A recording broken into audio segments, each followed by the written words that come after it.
Boa noite a todos. Marco Paulo Denucci de Espírito, de família espírita, nasceu em 20 de novembro de 1976, em Belo Horizonte, Minas Gerais. Casado, é pai de 2 filhas, é bacharel em Direito pela Universidade Federal de Minas Gerais, UFMG, exercendo o cargo de defensor público. Suas atividades doutrinárias foram iniciadas em 1995. Dedicou-se, desde então, a variadas pesquisas no campo do conhecimento espírita e também ao esclarecimento de jovens, de mocidade e amparo aos carentes. Realizou importante pesquisa de dados históricos contidos na obra Há 2000 anos, psicografada por Chico Xavier, publicado no portal Saber Espiritismo e na revista eletrônica Lei Divina da Federação Espírita Brasileira, FEB. Há mais de 10 anos, dedica-se a estudos apocalípticos sob a ótica do ensino espírita. Faz estudos e palestras de temas doutrinários nos mais variados setores do espiritismo no Brasil, contribuindo com assiduidade junto a diversas entidades de divulgação doutrinária, como o portal Saber Espiritismo. Com vocês, Marco Paulo de Espírito. Boa noite a todos. É uma alegria imensa estar aqui com vocês em Franca. Agradeço o convite, agradeço a oportunidade de dividir com vocês algumas reflexões em torno da doutrina espírita. Parabenizo os organizadores, na pessoa da nossa estimada Consuelo, que tão empenhadamente organizou esse evento. E, como vocês já sabem, o nosso tema de hoje é tratar do Espiritismo sob a ótica de filosofia, ciência e religião. É um tema importante, denso e para estudo durante toda uma vida. É um tema em face do qual nós sempre vamos aprender. Aqui nós vamos trazer algumas pinceladas básicas, fundamentais, para que a gente possa tentar perceber a grandeza do Espiritismo e seu papel hoje no mundo.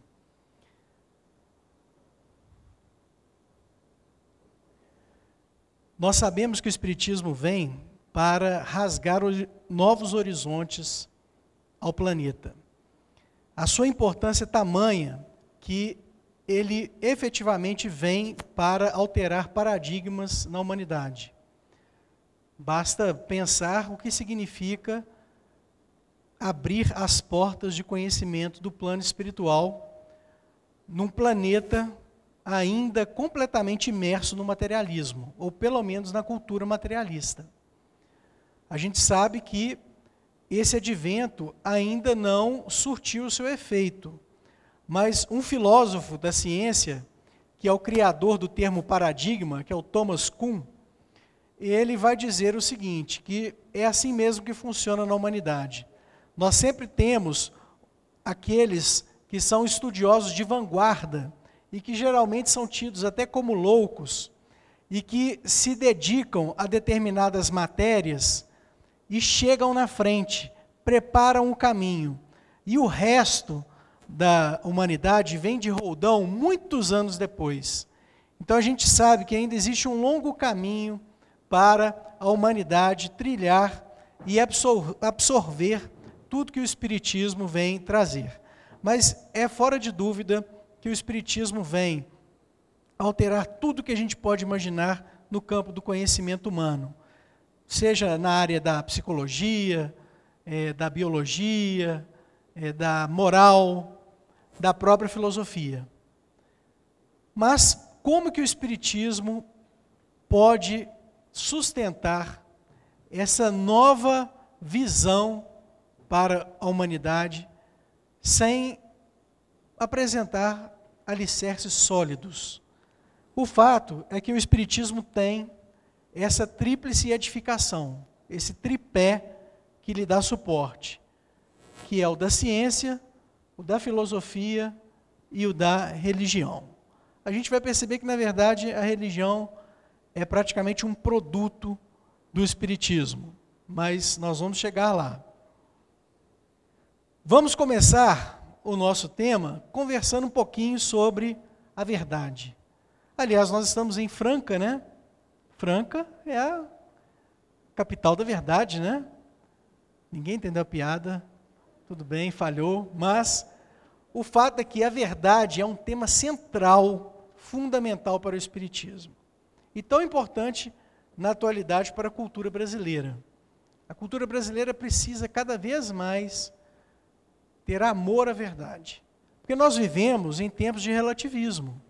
O século XX ficou caracterizado como o século do relativismo.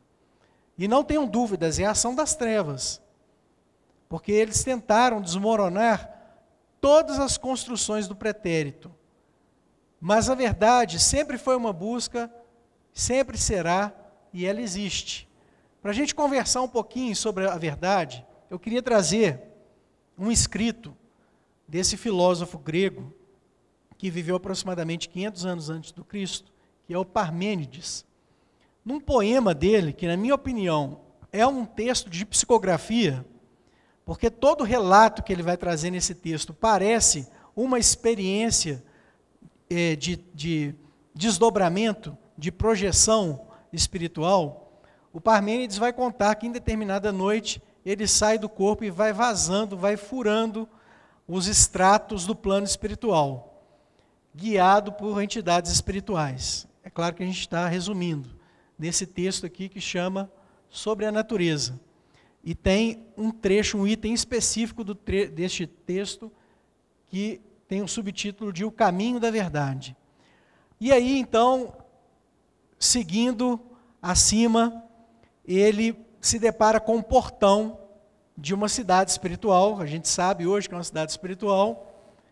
E é dito para ele, haviam 2 vigilantes nesse portão que falam com ele: olha, Parmênides, aqui só entram os justos. Será que você passa no teste, no crivo? E aí eles averiguam a situação dele e falam: não, você tem condições de entrar. Aí ele entra e se encontra com uma deusa que começa a conversar com ele sobre os conhecimentos superiores. E aí ela vira para ele e fala assim: Parmênides, você quer conhecer a verdade, né? Aí ele diz: quero. E aí ela traz esse trechinho que fundou toda a filosofia que nós temos e a ciência da atualidade. Um trecho simples, mas que inspirou. Aliás, é curioso a gente perceber como que na humanidade os seus professores, os nossos professores não nos ensinaram isso, porque a nossa cultura está impregnada do materialismo. Mas é muito comum a gente perceber que na história da ciência e da filosofia a mediunidade sempre está presente. Sempre há inspiração superior em trechos mais espetaculares. Por exemplo, um dos pais da ciência moderna, que é o René Descartes, ele tem a inspiração de toda a missão científica dele num sonho que se desdobra em 3 visões numa noite, onde ele se inspira a trazer todo o trabalho científico dele, através de fenômenos mediúnicos que se materializam no quarto dele. E nesse sonho, o Descartes tem a visão da vinda do próprio Espiritismo.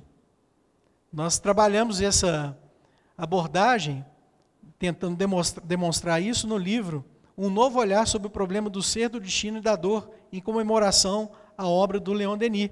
E, para nossa surpresa, o Hernani Guimarães Andrade, descobrimos isso depois da publicação do livro, ele já havia defendido que a visão do Descartes era uma antecipação da vinda do Espiritismo. Ele tinha previsto isso, né?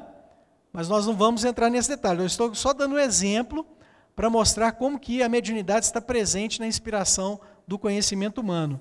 E aí essa deusa fala para o Parmênides assim: Então, se você quer conhecer a verdade, você tem que entender 3 coisas. Você vai ter que aprender de tudo. Em primeiro lugar, o coração inabalável da realidade ou da verdade. Então, se desdobrou esse trecho e entendeu-se ao longo da história o seguinte: existe um núcleo da verdade. Existe um centro, um ponto fulcral que, apesar de tudo que gravita no que diz respeito a opiniões, existe uma verdade sólida em tudo que existe, em tudo que há do universo. Então, Parmênides, não se esqueça, a gente nessa terra, a gente tem que buscar o coração da verdade. Nós temos que tomar cuidado para não nos tapearmos com o que é ilusão ou criação humana, que é a realidade fidedigna, e as crenças dos mortais em que não há confiança genuína. Então toma cuidado, Parmênides, com aquilo que é cultura, que é crença, que é construção do intelecto humano, porque muitas vezes, e via de regra, é fantasia. E quantas gerações embarcam em fantasias que não correspondem ao que é a verdade. Mas também isso aprenderás, como as aparências têm de aparentemente ser, passando todas através de tudo. E esse trecho, então, foi interpretado pelos filósofos posteriores como a aparência da verdade. Então, o que ela queria dizer para o Parmênides também é o seguinte: mas também não se esqueça que por meio da confusão que se faz na Terra em torno dos assuntos, existe uma aparência de verdade, uma fumaça da verdade. Não é aquele caso, por exemplo, de uma receita de um chá medicinal, por exemplo, fitoterápico, que é passado de geração por geração, que nunca enfrentou o teste empírico da ciência, mas que, na prática, surte efeito. Então a gente sabe que, por detrás daquela tradição, existe um fundinho de verdade, por mais que às vezes não corresponda especificamente ao que a tradição estatue, né? Então, com base neste trecho, foi definido a doxa, que é o conhecimento comum humano, o senso comum, as interpretações humanas que não correspondem à verdade. A doxa aparente, né, que é aquele conhecimento humano, mas que guarda alguma aparência de verdade. E a episteme. A episteme é o núcleo da verdade, é a essência da verdade. Daí que vem a palavra epistemologia, que é a busca da verdade, né? Então nós não podemos descurar que é imprescindível a busca da verdade, e o Espiritismo se fia neste caminho. Está lá na Gênese, de Allan Kardec, capítulo 1, palavras do grande sistematizador. A característica essencial de qualquer revelação tem que ser a verdade. Então, quando nós estamos recebendo uma comunicação mediúnica, a gente tem que avaliar se aquele médium passa pelos critérios. E existe uma criteriologia rigorosa espírita. A gente tem que saber se por detrás daquilo há uma verdade. Porque no Espiritismo, nós não estamos no campo da literatura. Nós estamos buscando a verdade essencial daquilo que existe. Revelar um segredo é tornar conhecido um fato. Então, o que é revelar? Revelar é trazer um fato que era desconhecido à tona. Já não é um fato, e por consequência não existe revelação, se é falso. Se é falso, não é fato, não corresponde à realidade. Toda revelação desmentida por fatos deixa de o ser, se for atribuída a Deus. Não podendo Deus mentir, nem se enganar, ela não pode emanar dele, deve ser considerada produto de uma concepção humana. O Kardec está aqui na linha da distinção entre o que é doxa e o que é episteme, mostrando para a gente, espíritas, quando formos avaliar a informação provinda de fontes mediúnicas, vamos nos pautar pela verdade. E aí, a gente volta nos primórdios da origem do Espiritismo, o filme do Kardec vai sair agora, né? A gente sabe que, por métodos muito físicos, para chamar a atenção das pessoas do seu tempo, inicialmente com movimentos de objetos maiores, como era o caso das mesas, e depois passando para outras técnicas, como é o caso das pranchetas. Essa aqui é uma prancheta de época, utilizada na época. Aqui a gente vê a base da madeira, o rolimã e o lápis que eles cravavam na ponta, né, da prancheta, onde várias pessoas colocavam as mãos sobre essa prancheta e escreviam com um papel pregado sobre a mesa. Nós temos utilizado a prancheta até hoje, inclusive em algumas reuniões mediúnicas das quais nós participamos. É um fenômeno muito interessante, porque quando a gente participa, a gente apenas encosta as pontas dos dedos e percebemos que o movimento fortíssimo e brusco, ele não provém de nenhum dos participantes. Ele realmente é conduzido pelo fluido espiritual canalizado, que começa então a se manifestar. E é possível, inclusive, usar aqui na prancheta apenas um lápis sem a ponta, porque com o passar do tempo a gente vai aprendendo a ler o que os espíritos estão escrevendo apenas pelo movimento da prancheta na mesa, sem precisar usar o papel, né? E aí a gente vai repetindo em voz alta aquilo que está sendo apresentado através desse mecanismo. Esse mecanismo, dentre vários, né, que a gente tem uma foto, um desenho, uma representação da época das pessoas usando a prancheta para obter a comunicação mediúnica, esses instrumentos foram mencionados pelo Kardec como fonte de uma nova filosofia que chegava ao planeta. Então nós estamos começando a abordar o nosso tema de hoje falando sobre o aspecto filosófico. Vamos ver o que o Kardec dizia a respeito. Colocado em cima de uma folha de papel, ele está se referindo aqui à cesta, não à prancheta. A cesta é posta em movimento pela mesma potência oculta que move as mesas. Eles perceberam a mesma força mediúnica, o mesmo fluido que é utilizado para arrastar a mesa e levitá-la também, esse fluido também é aplicado a objetos menores e permite uma grafia muito mais precisa. Então, é posta em movimento pela mesma potência oculta que move as mesas, mas, em vez de um simples movimento regular, o lápis traça por si mesmo caracteres formando palavras, frases, dissertações de muitas páginas sobre as mais altas questões de filosofia, de moral, de metafísica, de psicologia, etc. E com tanta rapidez, qual se estivesse escrevendo com a própria mão.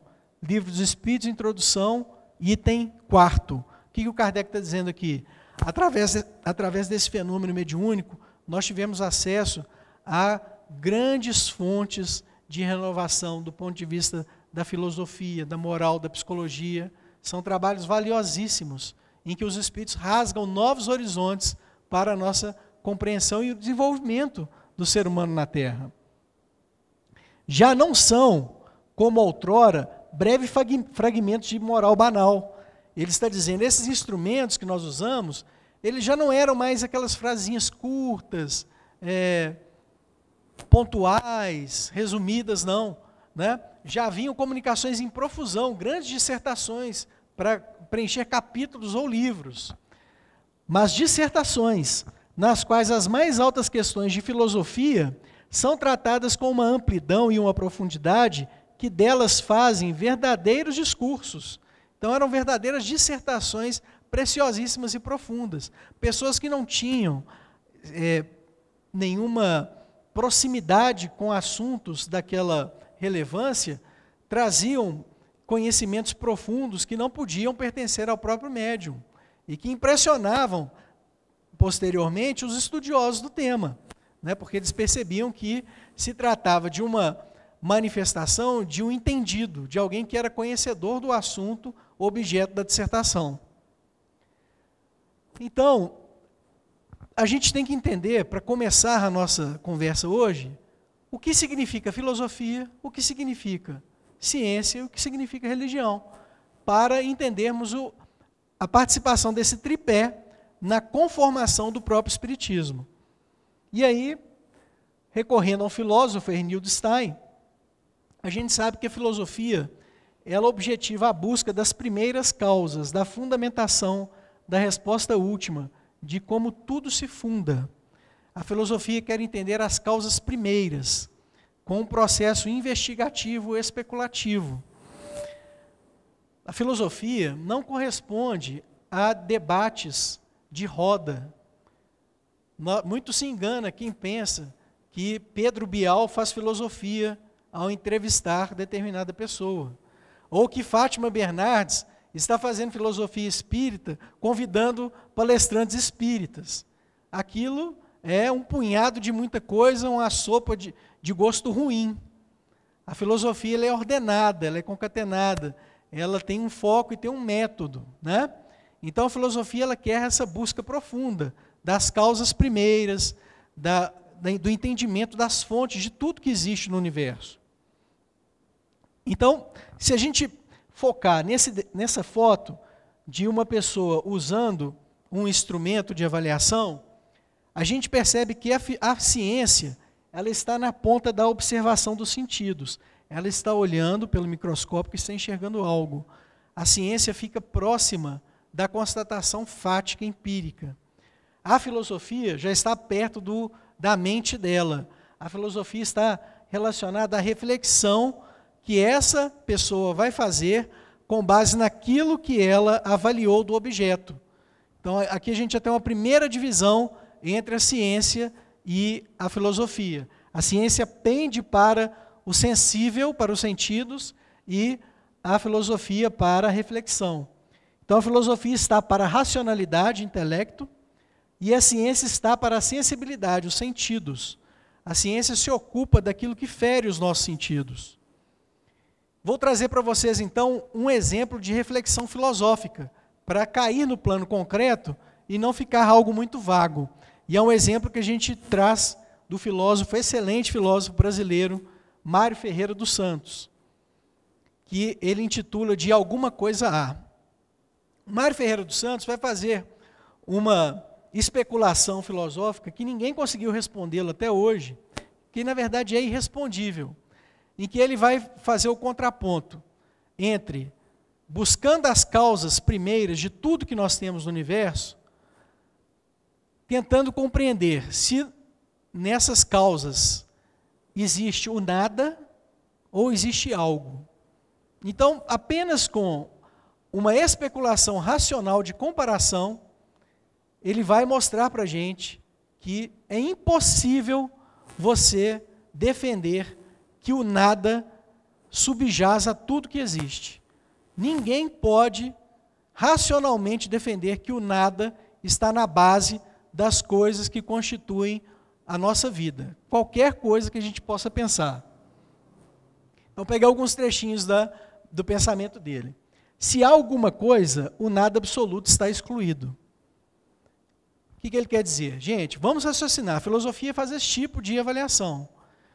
Se nós entendermos que eu existo, que a minha mente existe, que a dúvida existe, como no cogito cartesiano, que a minha mente existe, que a razão existe, que alguma coisa existe, então, por conseguinte, eu não posso sustentar, é insustentável, que existe na base de tudo nada absoluto. Por quê? O que é esse nada absoluto? O nada absoluto nada pode produzir, porque é impossível, ele não tem poder, não tem eficácia para realizar alguma coisa. Pois se a tivesse, não seria nada absoluto, mas sim alguma coisa. Então, o que é o nada absoluto? É exatamente o nada em sentido amplo, fundacional. É um nada que nem o vácuo é, né? Que não tem lei, que não tem nada, e que dá origem às coisas. É impossível você sustentar que as coisas vêm do nada. Racionalmente, isso não faz sentido algum. E ele continua. Quando dizemos que há alguma coisa, afirmamos a presença do que chamamos ser. Então, através desse raciocínio, ele vai dizer, olha, nós ainda podemos ter dúvidas sobre o que está na origem das coisas, mas há algo lá. É a expressão que ele usa. Alguma coisa há. Alguma coisa está na base de tudo que existe. Porque tudo que existe não pode provir ser uma derivação do nada. Então há algo lá. Então ele instiga os alunos no seguinte sentido. Minha gente, se existe alguma coisa lá, isso já é um incentivo, um fogo para você filosofar. E para você buscar, para você entender que algo é esse. E não viver uma vida, né, como dizia o Sócrates, sem interesse pelo que são as coisas. Uma vida desinteressada. Ah, para mim isso aí tanto faz, tanto fez. Ora, se você está tendo esse tipo de postura, você está agindo como um animal. né? Se isso não te traz algum comichão, uma pulguinha atrás da orelha, e uma força de tentar buscar essa verdade, né? Você está jogando sua razão no lixo. Era o que o Sócrates dizia. Então, o Mário Ferreira dos Santos vai dizer, olha, existe algo lá, isso aí já é fundamental, né?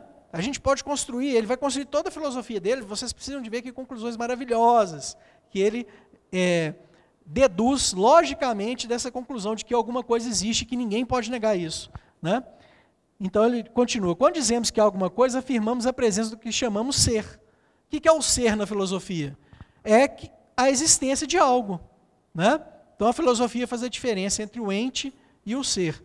Tudo que existe é o ser, né? É o ente, para a filosofia. Tudo que existe há. Então, por exemplo, vou pegar um exemplo comum, para a gente não ficar aqui fazendo conjecturas filosóficas, que podem tomar muito tempo. O espírito é um ente.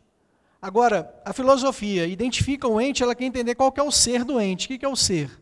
É a essência. O que constitui o espírito? O livro dos Espíritos vai nos trazer alguma orientação nesse sentido? Vai trazer excelentes orientações, como nunca houve na história da humanidade, para a gente começar a entender o ser do espírito. Mas os espíritos também, eles dão algum fechamento sobre coisas que a gente ainda não pode compreender, né? Eles falam, olha, o que dá para vocês entenderem agora é isso. Existem questões intrínsecas ao espírito que só quando a gente estiver mais desmaterializado, mais evoluído, é que nós vamos conseguir compreender. Porque nos faltam sentidos, nos faltam os recursos, mas eles não nos deixam de trazer aquilo que já é possível ser compreendido agora, né? Então, a filosofia chama de ser, embora ainda não saibamos o que é o ser. Quer dizer, eu nem sei qual é a essência do espírito, mas eu sei que o espírito que ele é um ente e que ele tem um ser, que ele tem uma existência e ele tem uma natureza intrínseca. Em que consiste? Qual é a sua essência e o que dele podemos dizer? E ele vai falar, né? Há uma experiência de ser na diversidade da vida. A vida muda, muitas coisas mudam, nossas opiniões mudam. E com base nessa mudança, que é típica da vida mundana, humana, muitas pessoas chegam à descrença. Porque elas vão dizer assim, então tudo muda, não existe nada estável, né? É tudo muito aleatório. A nossa vida parece que é gerida por uma aleatoriedade, um ocaso, né? Uma fonte aleatória mesmo, né? Eu não consigo entender isso, por que a vida se altera tanto? Ora, mas vamos pensar com Aristóteles. Estou mostrando para vocês a importância da filosofia. O Aristóteles vai dizer, se algo mudou, é porque algo é. Porque, por exemplo, se eu tenho uma substância que mudou de estado, saiu do líquido para o sólido, ou do líquido para o gasoso, houve uma mudança, não houve? Mas para aquilo mudar, aquilo tinha que ser. Então, tinha que existir uma lei subjacente, uma lei da constituição atômica. Então, sempre existe alguma coisa lá no fundo, né? Essa nossa conclusão de que algo é uma busca eterna para filosofia, para religião, para religiosidade, e a certeza de que existe algo, gente, porque nós existimos, né? Então, a filosofia, ela caminha nesse sentido. A vida, ela traz diversidade? Sim, mas existe uma experiência de ser na vida. Existem coisas fundamentais que nos constituem, né? Quem é que vai negar que dentro do nosso corpo existe uma lei imutável, que é a lei do DNA? O DNA é um programa de computador que ensina as células como construir corpos. Você pode interpretar as letrinhas que são representativas do DNA da forma que você quiser. Eu vou fazer até um acróstico com as letras do DNA, eu vou compor um poema com as letras do DNA. Não importa, isso aí é doxa, isso é criação humana, mental. Agora, o DNA, ele tem uma essência, ele é uma lei. Não importa como você interpreta, não importa a opinião da Fátima Bernardes, não importa a opinião do Pedro Bial, não importa a opinião do médium XYZ. O DNA, ele é o que ele é. Se você coloca ele numa constituição tal que, por exemplo, é a dedução do DNA de um tigre, constituindo aquela sequência, do sequenciamento genético do tigre, você vai ter um tigre, não vai ter um outro animal. Não vai sair uma zebra, não vai sair uma tartaruga. Né? Então você percebe que existe no nosso próprio corpo leis fundacionais que constituem a nossa vida, o nosso caminhar. A gente precisa falar sobre isso para os nossos filhos. Né? A gente precisa trazer isso de volta para as escolas, porque hoje em dia o relativismo é assim, não, tudo é relativo. Né? Depende da interpretação, depende do ponto de vista. Tudo bem que existe o ponto de vista, mas negar as leis, nós vamos negar que existe a lei da gravidade regendo o universo, que existe a lei regente da constituição dos corpos através do DNA, isso é uma loucura. E todo o espiritismo está alicerçado na existência de leis gerais que regem o cosmos. Então, o Ernildo Stein vai dizer, se nos perguntarmos francamente o que é filosofia hoje, devemos ter certeza de que ela não é o senso comum que opina. A filosofia não é a opinião vulgar da rodinha de conversa, não. Ela tem um método, ela tem todo um rigor, né? E ela é fundamental. E, através dos trabalhos do Kardec, nós tivemos filosofia. O Kardec disse naquela mensagem, naquele trecho que eu trouxe para vocês, que através das fontes mediúnicas, muitas revelações preciosas sobre metafísica, sobre filosofia, descortinaram outros caminhos para a humanidade. A gente agora tem que começar a aprofundar e a mergulharmos nisso, porque é através desse novo caminho que nós vamos mudar esse planeta. E aí o Kardec vai trazer algumas palavrinhas sobre a filosofia no Espiritismo e o papel que ela cumpre. A ciência espírita compreende duas partes.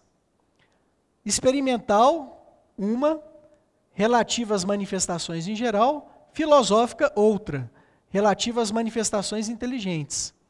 Aquele que apenas haja observado a primeira, se acha na posição de quem não conhece a física, senão por experiências recreativas, sem haver entrado no âmago da ciência.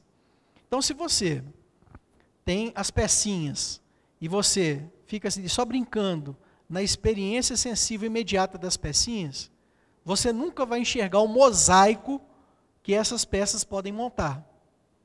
Se você reflete e usa a filosofia, você começa a questionar e a refletir sobre o que aquilo pode trazer e o que aquilo quer nos dizer. E o que aquilo significa. Né? Então é muito comum, a gente passa por experiências importantíssimas da vida e aquilo, né, segue sem uma reflexão profunda. A parte filosófica do Espiritismo é de focar os fenômenos mediúnicos, por exemplo, e tentar extrair dele aquilo que há de mais profundo, que é a tarefa filosófica. A verdadeira doutrina espírita está no ensino que os espíritos deram. E os conhecimentos que esse ensino comporta são por demais profundos e extensos para serem adquiridos de qualquer modo. Vejam isso, gente. Não por um estudo perseverante, feito no silêncio e no recolhimento, porque só dentro dessa condição se pode observar um número infinito de fatos e de particularidades que passam despercebidas ao observador superficial e firmar uma opinião. Está no Evangelho segundo o Espiritismo, introdução, item 17. Isso aqui é fundamental.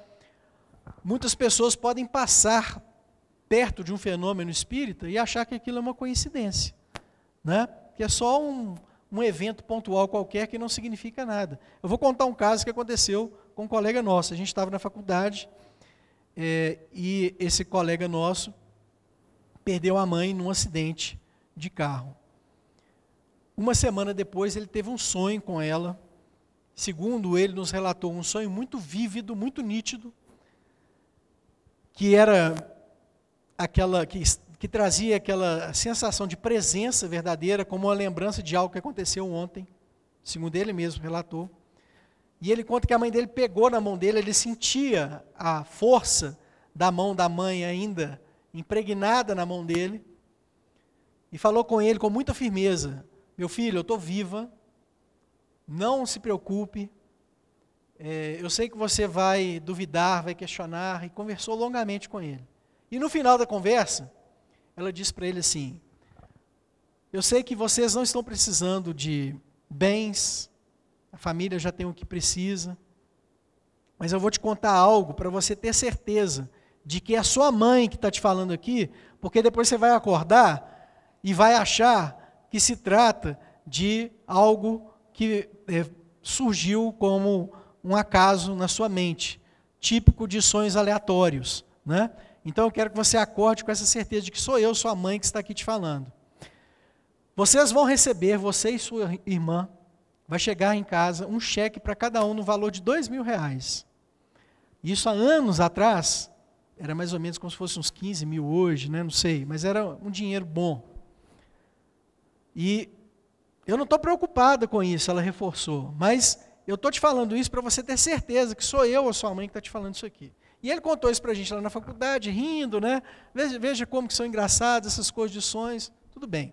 Passaram-se uns 10 dias, ele chegou na sala, branco, feito uma folha de papel, nos dizendo, gente, vocês lembram que eu contei, reuniu todo mundo que estava na rodinha lá, que testemunhou o caso dele. Vocês lembram que eu contei para vocês?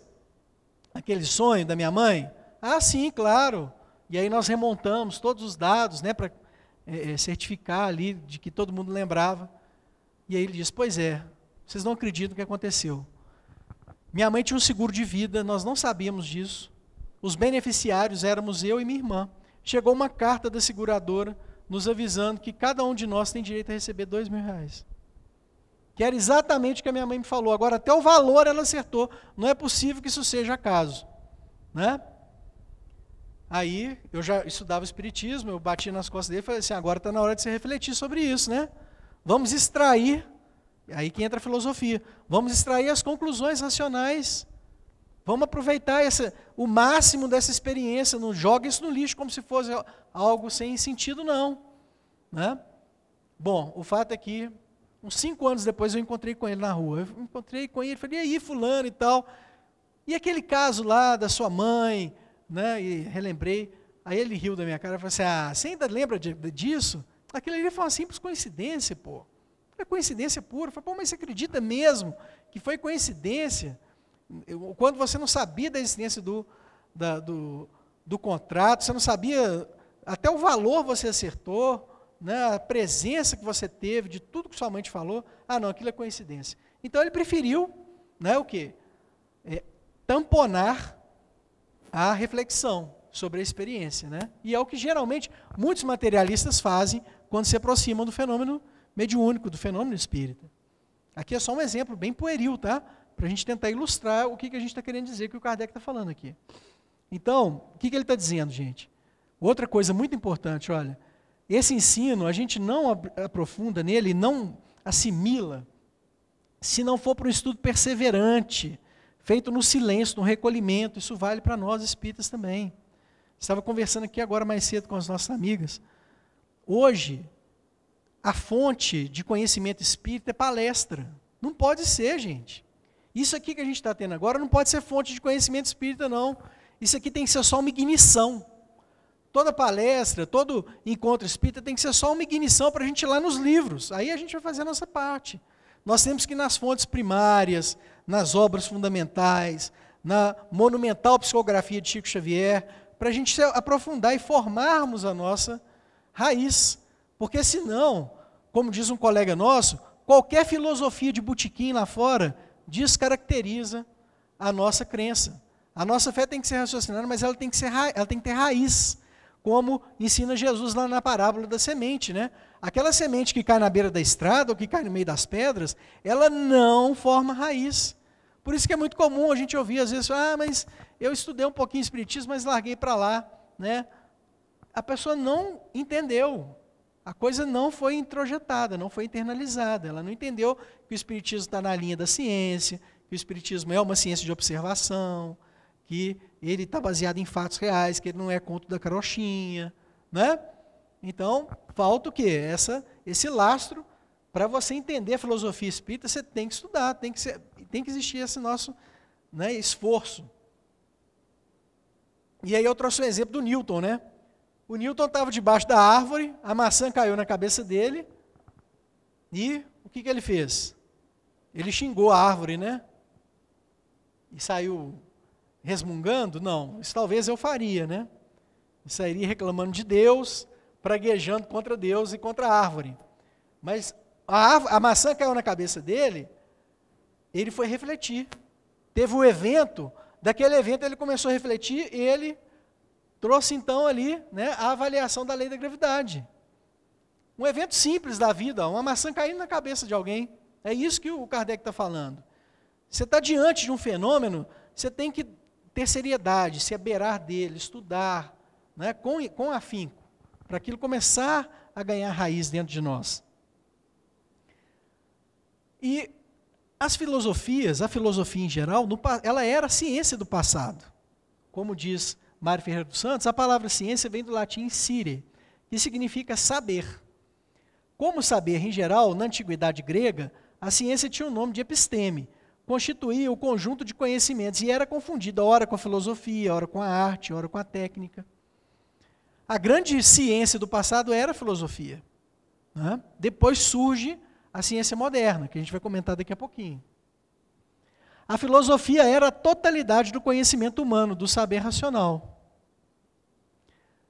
Ernildo Stein vai dizer que a situação se complicou quando as ciências conquistaram seu campo específico de problematização e seguiram caminhos mais positivos e eficientes na resposta a muitas interrogações humanas. Por quê? A alguns questionamentos a filosofia já não conseguia responder com propriedade. E a ciência, se abeirando do fenômeno, ela consegue entrar nas minúcias que muitas vezes, nas abstrações da filosofia, você não consegue responder. Então, uma complementa a outra, né? A ciência veio trazer um aprofundamento à ciência moderna, de conhecimento, de entendimento. E trouxe um novo horizonte para a religião, como a gente vai comentar. Houve um desvio da filosofia. Isso que é importante a gente perceber. E não foi à toa que os espíritos já começaram a preparar caminho para a vinda da ciência, tal como nós temos ela hoje. Porque, assim, em síntese, antes de ler o texto para vocês, o que aconteceu? A ciência começou a virar palco para viagem na maionese. A verdade é essa. Porque a filosofia também, ela alberga especulações vazias, né? Então, aquelas especulações sem sentido, sem fundamento, elas geram tautologias, elas geram coisas que não correspondem à realidade. Isso foi gerando uma inflação de especulação tamanha que a humanidade começou a precisar da ciência mesmo. O texto diz, fugindo do empírico e sem nele se basear, a metafísica cai muitas vezes. O que é a metafísica? É o trecho da filosofia que estuda o ser, né? Aquilo que pode ser estudado independentemente das constatações empíricas. A metafísica cai muitas vezes em construções puramente abstratas, cria entes de razão, entes que existem apenas na razão humana, metáforas, alegorias, muitas vezes, e fica gerando especulações sem sentido. O René Descartes reclama disso. Ele, nos seus textos, vai dizer que na escola ele aprendia só Aristóteles. Era só Aristóteles, e aquelas especulações vazias, muita inflação doutrinária, que não levava ninguém a lugar nenhum. E ele dizia, aquilo me incomodava de um jeito, porque era tanta especulação, era tanta bolha de sabão, a gente dava um peteleco, aquela bolha estourava, né? Aquilo não tinha fundamento nenhum, eram bolhas teóricas que não levavam ninguém a lugar nenhum. E ele, então, é um inquieto que começa a buscar a ciência moderna. Esses homens, então, começam a voltar os olhos para o fenômeno, para aquilo que é objetivo, para aquilo que se manifesta. Houve a necessidade, então, de começar a buscar um novo fundamento, porque a filosofia, só a filosofia como pilar do conhecimento, ela estava estagnando a humanidade. Essa que é a verdade, né? Então ele mesmo vai reclamar muito disso. A filosofia é um conhecimento, e frequentemente é chamada ciência. Se, entretanto, utilizarmos o sentido de ciência inaugurada pelos tempos modernos, ela não é. Então a filosofia já não é mais considerada como a ciência fundamental como era outrora.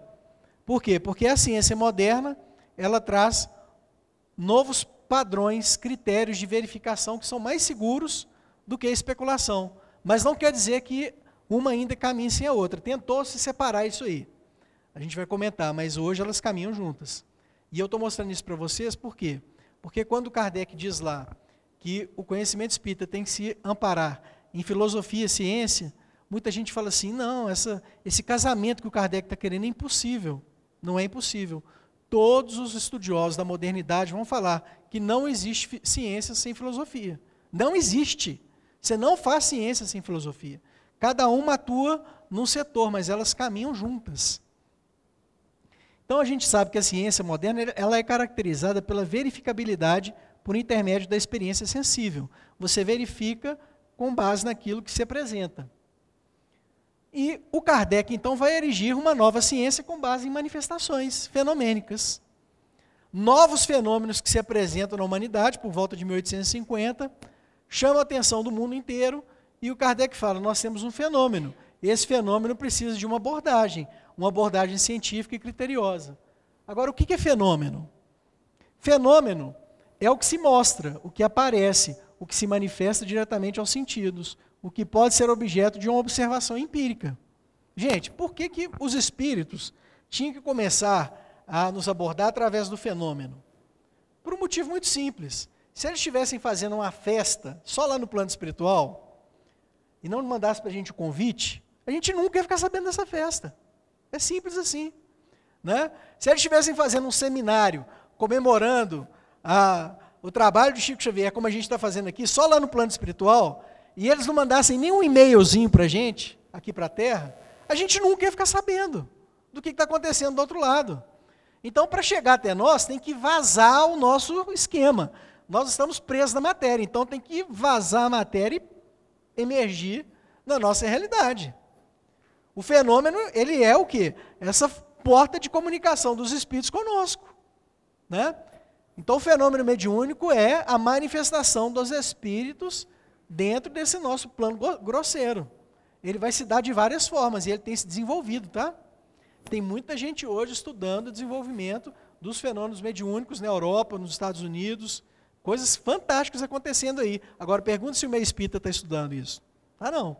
Né? Os saxões, as nações ditas civilizadas estão aí se empenhando para entender, e o espírita se dogmatizou. Ele não está desenvolvendo a ciência espírita como era de se desejar.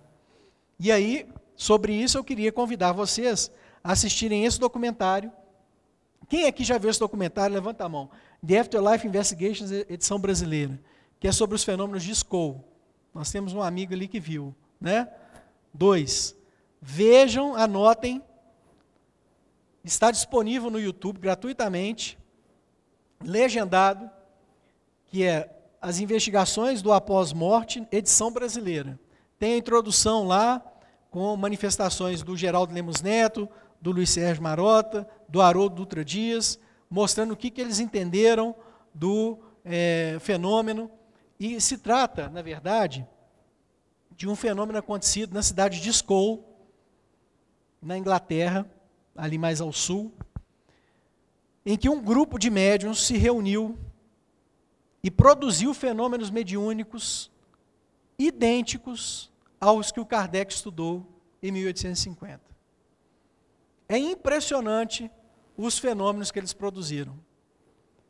A mesma criteriologia, a mesma tipologia fenomênica que o Kardec estudou se manifestou lá, sem que eles conhecessem os trabalhos de Kardec, tá? Eles não conhecem nada de Allan Kardec. Mas os fenômenos se apresentaram para eles da mesma maneira. Porque lei, gente, segue um padrão, né? Se é lei, ela tem um padrão uniforme em qualquer canto do globo. É o que o Kardec fala. Por exemplo, hoje existem muitas pessoas estudando a EQM, que é a experiência de quase morte. Você pode pegar um paciente de EQM lá no Sri Lanka, um paciente de EQM no Canadá, o outro na Austrália, eles vão mostrar para vocês o mesmo padrão. Não é invenção da cabeça deles. Quando você tem um padrão uniforme, é porque esse padrão revela uma lei subjacente.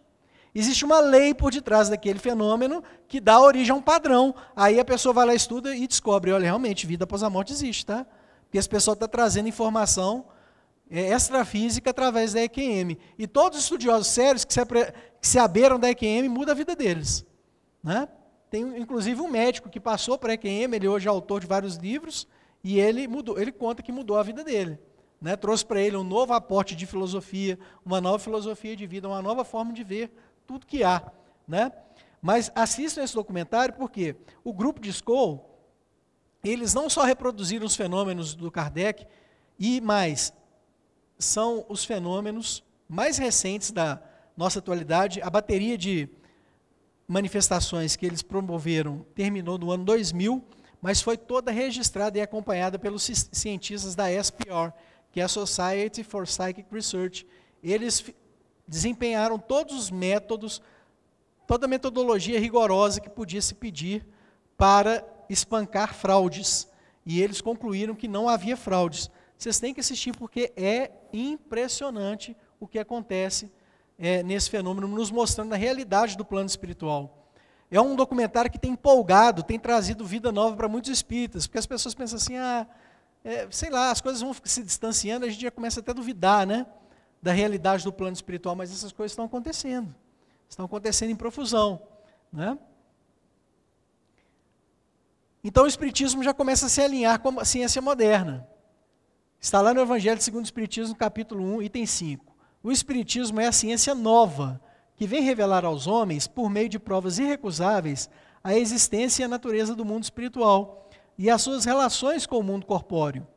Ele nolo mostra não mais como coisa sobrenatural, porém, ao contrário, como uma das forças vivas e sem cessar atuantes da natureza, como a fonte de uma imensidade de fenômenos até hoje incompreendidos e por isso relegados para o domínio do fantástico e do maravilhoso. Todo fenômeno, quando ele se apresenta, ele precisa de uma abordagem especial de acordo com o fenômeno. Porque a gente está acostumado a usar uma metodologia que é aquela que serve para qualquer base material, como se o método fosse igual para qualquer tipo de investigação científica, e não é. Isso já foi julgado por terra. Então você tem fenômenos, como por exemplo, estudo dos fenômenos da física quântica. Você tem outras metodologias de desenvolvimento, outro tipo de participação filosófica. Fenômenos de avaliação de astros, né? De entes do cosmos. Ora, nós não estamos próximos, a gente não tem como medir com régua um buraco negro, mas nem por isso a gente deixa de fazer ciência sobre o buraco negro. O Kardec, ele percebeu aquele fenômeno que era sério, porque não dá nem para duvidar, né, gente? Não dá. Vocês imaginam, como aconteceu na vida agora do Chico, muito recentemente aqui do nosso lado. Eu estava comentando sobre os trabalhos de Skoll numa palestra que a gente deu semana passada, aí duas senhoras que estavam na plateia, elas vieram nos contar, olha, eu participava de uma reunião de materialização aqui em Belo Horizonte, onde a irmã Sheila materializava do nosso lado. Ela materializou do meu lado, ela me perguntou de um parente meu, queria notícias dele, porque ela conhecia, né? São coisas assim.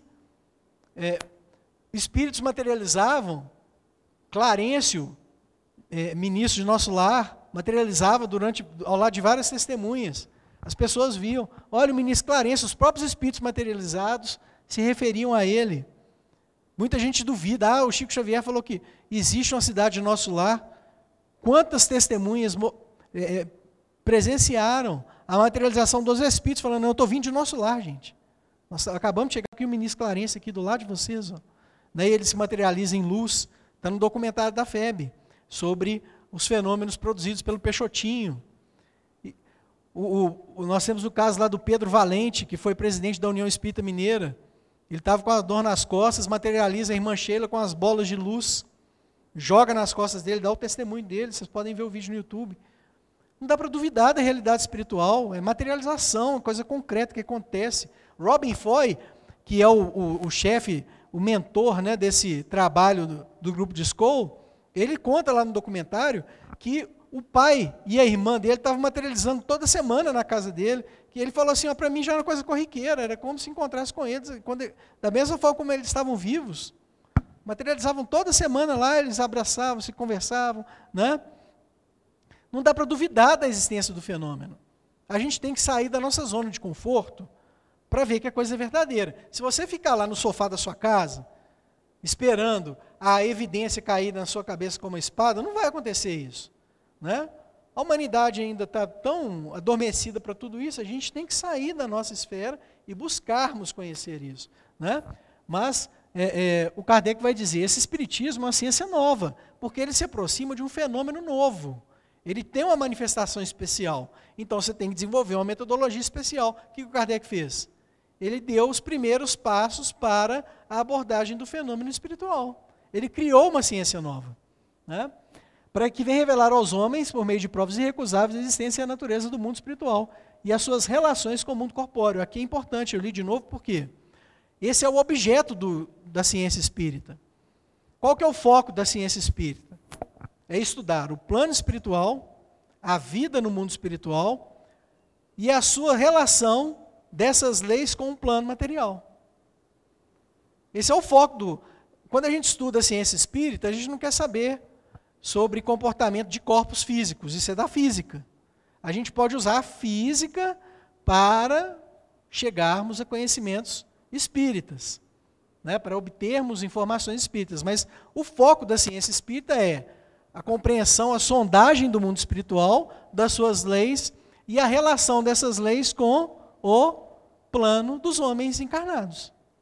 Então esse é o objeto, é o foco, o centro da ciência espírita. Ela nos mostra, o Espiritismo nos mostra, não mais como coisa sobrenatural, não é mais milagre, paranormalidade, não, é normalidade. São leis normais, naturais, que se manifestam. Porém, ao contrário, como uma das forças vivas e sem cessar atuantes da natureza, como a fonte de uma imensidade de fenômenos, até hoje incompreendidos. E quantos fenômenos aconteceram na história da humanidade, né? O Espiritismo é, ao mesmo tempo, uma ciência de observação e uma doutrina filosófica. Como ciência prática, consiste nas relações que podem estabelecer entre nós e os espíritos. Como filosofia, compreende todas as consequências morais que decorrem de tais relações. Então, o Kardec falou, numa passagem que nós lemos alguns slides atrás, que utilidade faria se uma pessoa fosse estudar objetos físicos e não raciocinasse sobre eles. Nenhuma. Ele não ia desenvolver física de qualidade. Ele ia ficar brincando com pedrinha. Ele ia ficar só na superficialidade dos cacos. Ele não ia montar nenhum mosaico. Agora, com o Espiritismo, você estuda os fenômenos, não pode ser só para matar a curiosidade.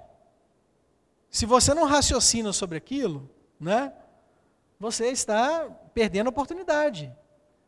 Porque o fenômeno quer te ensinar muita coisa.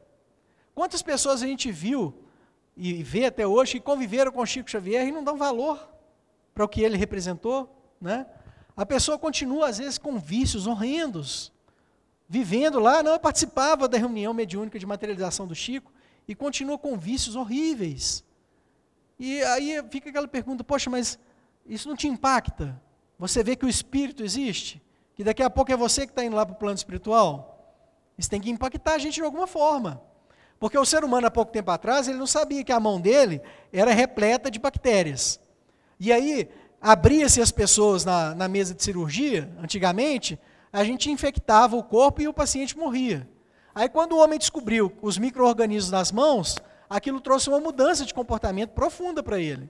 Ele virou e falou assim, peraí, olha, isso aqui é uma bactéria que eu estou passando para outro corpo. Se eu lavar as mãos, o que aconteceu? O índice de mortalidade de pacientes por cirurgia cai drasticamente. Então, uma descoberta traz uma conclusão, ela traz uma consequência para a vida. A descoberta do mundo espiritual, ela tem que trazer uma conclusão para a nossa vida. E já basta, na nossa visão, já basta a gente concluir que a vida após a morte existe para dar uma verdadeira guinada na nossa vida, né? Nós estamos aí tão ansiosos pelo que haveremos de comer e de beber, como está lá na passagem do Evangelho, pelo que pelos nossos recursos, pela nossa subsistência, e a gente vive essa ansiedade louca do mundo, numa ansiedade desnecessária. Quando a gente sabe que nós somos espíritos, a gente tem que ter mais fé na providência, que se nós fizermos a nossa parte, Deus proverá, né? Tudo isso são consequências morais dessa ciência. E aí o Kardec resume, podemos defini-lo, o Espiritismo, assim. O Espiritismo é uma ciência que trata da origem e do destino dos espíritos, bem como de suas relações com o mundo corpóreo. É a ciência que tem esse objeto. Está lá no que é o Espiritismo, no preâmbulo. Assim como a ciência propriamente dita tem por objeto o estudo das leis do princípio material, então a ciência propriamente dita é o quê? São as ciências ditas oficiais. É o que os norte-americanos chamam de mainstream science. As ciências naturais. É o que o Kardec está chamando de ciência propriamente dita. Ele reconhece que o espiritismo é uma ciência, mas ele está reconhecendo que ele ainda não foi aceito como uma ciência oficial, mas vai ser no futuro. Né? Por quê? Porque as fontes de avaliação do extrafísico estão ampliando cada vez mais. E essa busca é incessante e vai acontecer cada vez mais e vai chegar nas academias. Né? A gente já tem visto isso acontecer. Mas a ciência propriamente dita, ela estuda a sensação imediata, a matéria. Né? Então, ela tem por objeto o estudo das leis do princípio material. O objeto especial do espiritismo é o conhecimento das leis do princípio espiritual.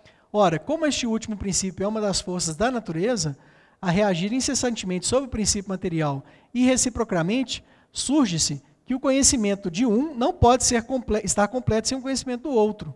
O espiritismo e a ciência se completam reciprocamente, é claro. O espiritismo rasga outros horizontes que nos permitem enxergar uma relatividade, por exemplo, da própria matéria, a participação espiritual sobre a matéria. Um influencia sobre o outro. O espiritismo influencia sobre as ciências abrem novos caminhos para o espiritismo. As ciências propriamente ditas, ok? A ciência sem o espiritismo se acha na impossibilidade de explicar certos fenômenos, só pelas leis da matéria. Então, por exemplo, Paulo César Frutuoso, um cirurgião lá do Rio de Janeiro, ele e a sua equipe no Sociedade Espírita Frei Luiz, eles fazem materializações de espíritos. Eles têm 5 médios de materialização. O Paulo César recolheu uma vez o ectoplasma, que é a substância expelida pelo médium durante a sessão de materialização, e levou no laboratório. Como que ele investigou esse ectoplasma? Onde ele descobriu que haviam, inclusive, células do sangue. Ele utilizou, para fazer essa avaliação, métodos da ciência. Então a gente vai lá na ciência física, aprende um pouquinho com ela, conclui no espiritismo. Nós vamos fazendo essa via de mão dupla. Elas vão se conjugando e o espiritismo, por sua vez, vai acrescentando também conhecimentos para o mundo. Então a ciência e o espiritismo se acham na impossibilidade de explicar certos fenômenos, só pelas leis da matéria. Ao espiritismo, sem a ciência, faltaria apoio e comprovação. O estudo das leis da matéria tinha que preceder o da espiritualidade, porque a matéria que que primeiro fere os sentidos. Então, o que o Kardec está dizendo? Foi necessário que primeiro se desenvolvesse as ciências materiais no planeta, para que depois o espiritismo fosse levado a sério. Porque a primeira porta de entrada de conhecimento do fenômeno, da comunicação espiritual, é o próprio fenômeno. A informação espiritual chega pelo fenômeno. Você abrange o fenômeno com o olhar da ciência material. Nós estamos no mundo material, né? Aí depois a gente vai extraindo as conclusões mais profundas pela via da reflexão. O estudo das leis da matéria tinha que preceder o da espiritualidade. Já li essa parte, perdão. Se o espiritismo tivesse vindo antes das descobertas científicas, teria abortado.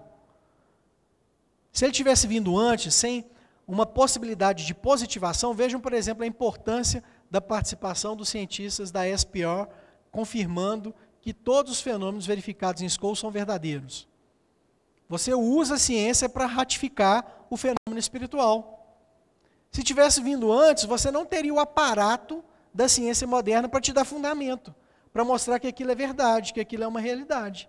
É isso que o Kardec está dizendo. Então, se o espiritismo tivesse vindo antes, ele teria abortado, ele não teria prosseguido. Como tudo quanto surge antes do tempo. Tudo que surge antes do tempo, né, fica perdido. Só que a ciência moderna também, gente, ela vai se desviando, viu? A gente sabe que a utilidade da ciência é estudar o que é o concreto. A imaginação humana pode criar, mas o homem vive da realidade, e a ciência quer isso. Ela quer entender a realidade. Só que na ciência começaram também a querer pisar na reflexão. Muitos cientistas, principalmente no século XX, final do século XIX, eles tentaram tirar e anular a filosofia, anular a reflexão, o lado da racionalidade humana da ciência, por incrível que pareça. Antes de passar para isso, o Kardec tem um apontamento importante para a gente. Uma vez firmada a teoria, nos fornecerá a chave para a decifração dos efeitos mais complexos. Isso está lá no Livro dos Médiuns. Veja a profundidade disso que o Kardec está dizendo. Você estuda o fenômeno e entende como que ele funciona. Aí você estabelece teoria de qualidade, aquela rebuscada, repensada, avaliada por todos os ângulos, né? Esmerada. É aquela teoria provada no fogo, com muita reflexão. Essa teoria vai te ajudar depois a estudar o fenômeno. Ela faz uma via de mão dupla. Você também aborda o fenômeno depois que você entende como que ele funciona. Por que ele colocou isso no Livro dos Médiuns? Ele vai dizer que é um crime o médium participar de uma reunião, uma pessoa participar de uma reunião mediúnica, sem antes estudar como a teoria, como que funciona, toda a reflexão filosófica em torno de uma reunião mediúnica. E realmente é um crime. Né? Se você pega uma pessoa e joga ela crua numa reunião mediúnica, você talvez pode fazer com que aquela pessoa nunca mais volte ao espiritismo. Né? Quem já participou, por exemplo, de uma reunião de desobsessão, sabe como que às vezes uma reunião dessa pode trazer manifestações mais incisivas por parte de espíritos. Imagine para uma pessoa que já tinha medo do espiritismo e ela entra numa reunião mediúnica, cai de paraquedas, sem o conhecimento do para que serve, como que funciona, qual que é a presença espiritual, enfim, sem conhecer todos os pressupostos de uma reunião mediúnica. É isso que ele está dizendo. Né? Então vejam que existe uma via de mão dupla, é mais ou menos assim. A gente está enfiando a mão numa gaveta escura. Se alguém fala assim, não, peraí, olha, o objeto que você quer, ele é pontiagudo, ele tem uma corrente, você já vai tatear dentro daquela gaveta escura com um pouco mais de conhecimento de causa. Então a teoria te ajuda também a entrar no fenômeno. Aí você volta para o fenômeno e às vezes burila a teoria, dá uma aprimorada nela. Essa via de vai e vem, ela é assim em toda a ciência. Né? É assim que funciona. Os espíritos apoiam-se em dados mais positivos, em fatos espíritas, em fatos que eles próprios podem constatar. O que o Kardec está querendo mostrar para a gente aqui, pessoal? O espiritismo não se baseia em literatura, em viajação, em teoria vazia. O espiritismo tem amparo no experimento, nos fenômenos. Os fenômenos reais de coisas que acontecem é que dão sustento para o espiritismo. O dia que qualquer homem sério fizer o que o Kardec fez, ele vai chegar às mesmas conclusões, se ele for uma pessoa bem intencionada, isenta, neutra. Ele vai chegar às mesmas conclusões do ponto de vista científico, como fizeram os cientistas da SPO, chegaram às mesmas conclusões do Kardec. Né? Às vezes não com a mesma qualidade, mas perceberam a seriedade da coisa.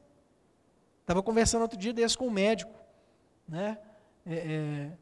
Que ele confessou para mim, falou assim, olha, às vezes nós temos receio de nos aprofundarmos um pouco mais nessa área, porque existe muito preconceito acadêmico. Né? O Kardec venceu os preconceitos todos da sua época. Muita gente torceu o nariz para ele, porque ele resolveu estudar fenômenos paranormais. Né? Você corre um risco mesmo de perder prestígio acadêmico. A academia não vai te dar chance para estudar esse tipo de fenômeno.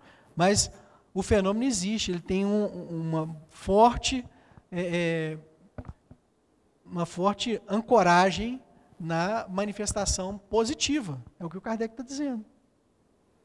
O Espiritismo apresenta-se em condições inteiramente diversas, como tantas vezes temos feito observar. Repousa sobre um fato, o da comunicação entre o mundo visível e o invisível. Ora, um fato não pode ser anulado pelo tempo. Que importa as negações? Né? Você pode negar, mas o fato existe. É o que o Kardec está explicando aqui. Chegará o momento em que não encontrará mais negadores do que os agora existentes para o movimento da Terra. Muitas pessoas negaram o movimento da Terra, não foi? Depois a ciência, paulatinamente, consolidou de que se trata de uma realidade. O Chico Xavier, uma vez, revelou para o Geraldo Lemos Neto o seguinte, ele falou assim, Geraldinho, vai chegar numa época da humanidade em que os seres humanos, estudando novos métodos de comunicação à distância, porque imagine, por exemplo, hoje nós estamos sondando a realidade quântica pela via quântica, que você passa por dentro da matéria, né, a gente vai poder desenvolver mecanismos ultra rápidos de comunicação. Estou dando um exemplo, mas o Chico falou com ele. Através do desenvolvimento das comunicações, sem querer, os cientistas vão esbarrar no mundo espiritual. E eles vão desenvolver mecanismos, instrumentos de comunicação direta com o plano espiritual. Isso vai acontecer lá na frente. O Chico disse para o Geraldinho. E quando isso acontecer, Geraldinho, os médiuns vão ser aposentados. Nós não vamos mais. Vejam como que é curioso. Isso mostra que a própria epistemologia espírita, que a ciência espírita vai evoluir. A gente pensa que ela está toda cravada na base do médium, mas não é não. Hoje ela é assim, mas ela vai desenvolver. Por quê? Porque os meios de sondagem do plano espiritual também vão se desenvolver, percebem? Né?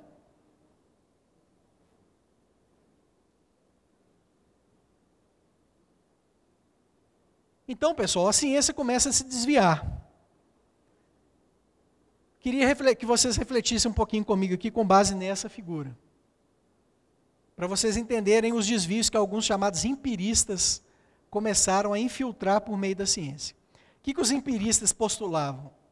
Eles queriam defender o seguinte: olha, nós não precisamos de filosofia. Filosofia é perda de tempo, é subjetividade, é muita viajação. Todo conhecimento deriva do objeto. A gente olha para o objeto e aprende com ele, a gente constrói o nosso conhecimento avaliando as coisas como são. O pensamento, por exemplo, do David Hume, que é um empirista, um clássico. Né? Aí eu vou perguntar para vocês o seguinte: imagine que o leitor do código de barras, que está aqui, ele é um ser humano. E que o código de barras é o objeto que ele analisa. O leitor de código de barras, ele vai conseguir ler e entender o código de barras só por se aproximar, por osmose? Basta apertar o flash? A princípio, sim. Mas se você não estudar como que esse mecanismo funciona, é o que os empiristas fazem, eles são rasos. Eles não estudam com profundidade como funciona o processo cognitivo, né? Se você estudar com profundidade, você sabe que esse código de barras ele só funciona por quê? Porque na máquina existe um software, que é uma peça de engenharia que ensina a máquina a ler. Ela fala, se você ler os números tais, o registro é tal. Então existe uma espécie de razão, né, uma mini razão positivada, gravada, que é o programinha que faz esse código de barra ler. Ou seja, você nunca estuda nada sem o uso da razão. Você sempre precisa da razão humana como veículo para poder entender as coisas. A razão é o veículo da filosofia. Você não consegue tirar a razão humana como algo pré-existente que te ajuda a perceber as coisas. Então a ciência, na verdade, ela começou a fazer mal para a filosofia. Eu estou usando isso aqui como introdução para vocês entenderem que a ciência foi ganhando espaço e ela começou a matar a alma humana. Os questionamentos profundos que a filosofia fazia sobre o ser, sobre a origem, os cientistas acham tudo isso bobagem. Por quê? Porque eles ficam só na superfície dos fatos e eles não vão para a profundidade da reflexão. Quem é que une isso hoje com maestria? Espiritismo.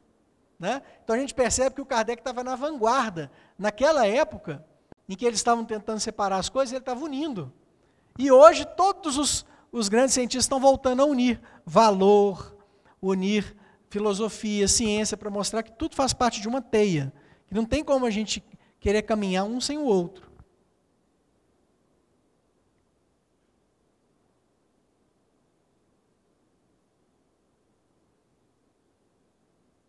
Então aqui, né, os filósofos, estudando a história, eles vão dizer, a ciência depois de estar unida à filosofia lá no início, que era a própria filosofia da ciência, ela se separou da ciência em determinado momento da história, mas agora, novamente, eles voltam a dar as mãos. A ciência hoje, sem querer, o próprio filósofo confirmando isso, ela penetra no terreno da filosofia. Por exemplo, se você estudar física quântica hoje, vocês vão perceber que os estudiosos da física quântica, às vezes eles parecem ser gurus religiosos, ou às vezes eles parecem ser novos filósofos. Por quê? Porque eles sabem que com aquele cabedal de informações que eles estão lidando, eles não vão prescindir da reflexão. E eles começam a incidir com a reflexão cada vez maior. A matéria que a gente conhecia, essa coisa sólida, ela não é essa estabilidade toda que a gente imaginava. E eles começam, então, a questionar sobre a estabilidade, sobre a unidade da matéria, sobre o tempo e o espaço. Começam a refletir muito, né? Volta-se, então, a essa união, estudando a própria matéria. Vocês sabem quem diz isso? Emmanuel. No livro, salvo engano, no prefácio do livro Mecanismo da Mediunidade. Ele fala assim, vai chegar um tempo em que a ciência humana vai parar de postular o materialismo por falta de matéria, ou por compreender que a matéria não era aquilo que eles imaginavam que era, que ela é muito mais complexa, muito mais profunda. É o que a gente está vendo hoje, né? O Espiritismo já unia isso, ciência, filosofia e religião, antes desses avanços. Por isso que cada disciplina tem uma filosofia hoje.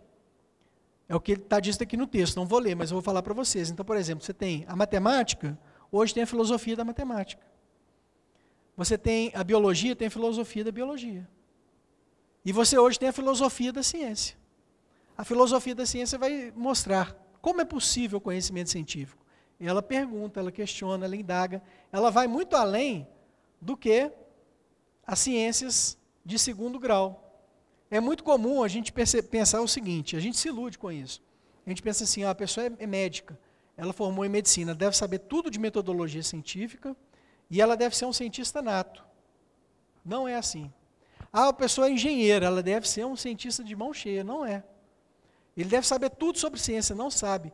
O que eles aprendem é o que um filósofo, o Hilary Putnam, chama de conhecimento de nível 2. Eles ficam só no campo prático do conhecimento que eles aprenderam na faculdade. Eles não vão para o conhecimento de nível 1, que é a racionalidade de nível 1, que é a mais filosófica, que aprofunda no conhecimento das coisas. Quem estuda filosofia da ciência, hoje, fala assim, gente, isso aqui é espiritismo puro. O que os filósofos da ciência estão falando é o que o Kardec já ensinava para a gente há muito tempo atrás. Mostrando que a ciência não é mais aquele campo de arrogância que tentou matar a alma humana. Não, as coisas estão mudando. Então, por exemplo, né, nós temos a filosofia da ciência, que é a epistemologia geral, e temos a biologia, temos a filosofia da biologia, nós temos a ciência espírita, e a epistemologia espírita é a própria ciência espírita.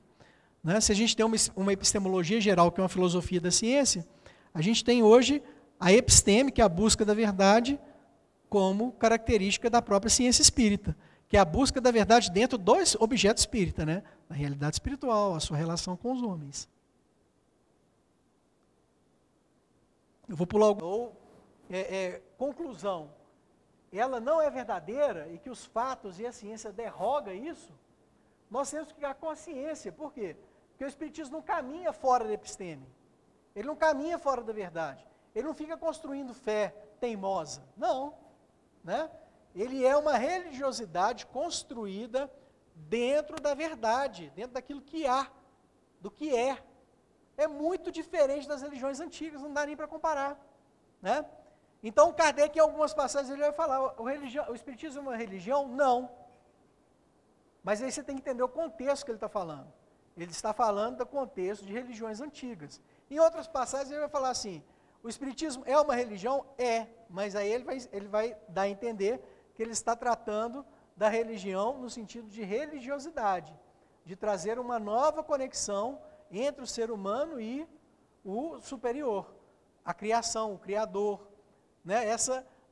Esse nosso sentido de que há uma vinculação de todos os seres com o ponto fundamental que deu origem a tudo que existe no universo. Né? Esse é o sentido principal de religião. Então, a religiosidade é o caminho que vem através do Espiritismo. Todo o sistema espírita é para nos conduzir à religiosidade. E o Kardec vai dizer, se esse cabedal de conhecimentos, de ciência, de filosofia, não nos levar a uma mudança, né, porque a mudança do homem é o caminho da religiosidade. A mudança interior não serve de nada. Não alcançou o seu objetivo maior. E isso é muito comum. O Kardec vai dizer que a pessoa que assim age é o mau espírita, ou o espírita imperfeito. E é muito comum. Centro espírita geralmente funciona assim. Vocês que participam de centro espírita vão entender o que eu estou falando, porque a experiência mostra. Existe aquela pessoa que gosta de entrar no centro espírita só para participar do fenômeno. Ele gosta só da parte fenomênica do espiritismo.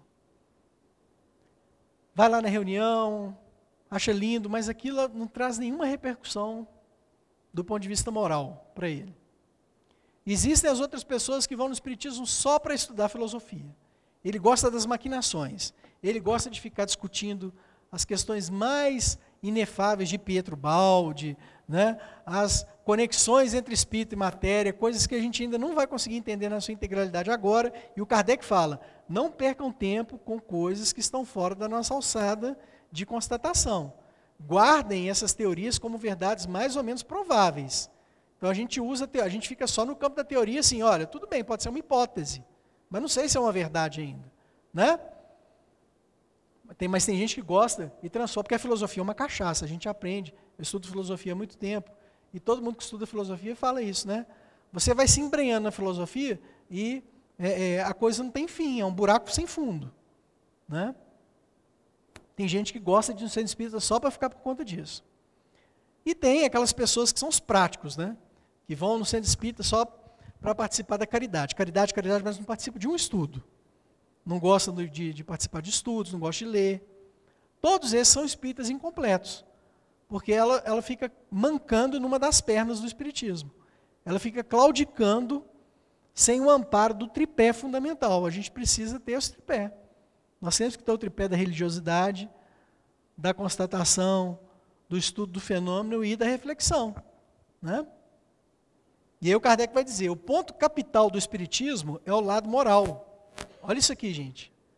O ponto capital do espiritismo, tudo isso existe no planeta para nos chamar a atenção do ponto moral. Não é um conhecimento só para trazer a intelectualidade, um acréscimo cultural para cada um de nós, para encher as nossas prateleiras de livros, não. O principal objetivo do espiritismo é a moral. E é aí que devemos envidar todos os nossos esforços para fazê-lo compreendido. Vejam a mente do Kardec. Tem gente que critica o Kardec por ter estudado Jesus. Espíritas que falam, o erro do Kardec foi ter escrito o Evangelho segundo o Espiritismo. Vocês acreditam? Tem gente que defende isso, né? Eles não entenderam, eles não leram o Kardec todo. Eles não entenderam que o Kardec captou a essência da coisa. Era a urgência dos espíritos gritando no ouvido da humanidade. Gente, vocês são um planeta primitivo há séculos. Se vocês não desenvolverem o coração e o lado moral, o planeta não vai sair dessa estagnação em que ele se encontra. É aí que devemos envidar todos os nossos esforços para fazê-lo compreendido. E, coisa notável, é assim que ele é considerado agora, mesmo nas classes menos esclarecidas. Pois é, naquela época, né, o pessoal estava levando em conta a moral. Hoje em dia, muita coisa está se pulverizando aí. Por isso, o seu efeito moralizador é manifesto. As questões de moral são de todas as religiões e de todos os países. Isso está no livro Viagem Espírita, em 1862. Um livro fantástico, fundamental. Ele, o Espiritismo, repousa em princípios independentes das questões dogmáticas.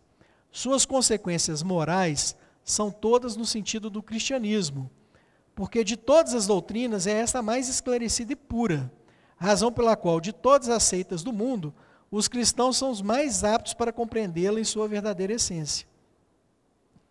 E aí o Kardec vai mostrar, gente, quando os espíritos começaram a explicar a moral espiritual, o comportamento do ser humano como deve ser, o modelo mais puro que se apresentou para todos nós, que é o guia e modelo, como está lá no Livro dos Espíritos, é Jesus.